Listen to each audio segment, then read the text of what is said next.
خلصت وتعالوا احكي لكم شويه ديتيلز على اللي عملته بحالي. اول شيء لبست هذا الدرس الاسود، سرقته من عندي، ولبست معه هذا الكعب، اشتريته من الاردن وهلا مدته كثير عاجبني صراحه، وشكله هيك كثير حلو. هيك الاوتفيت. حبيت احمل هاي الشنطه صراحه لانه عندي هدول الحلقات، فحسيت انه هيك شوي بدي اعمل حركات بركات. هلا ما كثير رح احمل الشنطه، سو عادي اذا ما عجبتني صراحه بنص اليوم. شعري كثير مستفزني للامانه، بس مشان ما انه هيك اكذب عليكم، لانه شعري ما شاء الله انه هيك بحسه عم يتسلى انه شاف كل شيء ظابط. تعالي حبيبتي.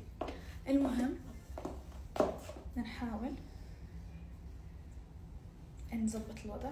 اوكي not bad. وبس هيك بكون انا صرت جاهزة. اعطوني رأيكم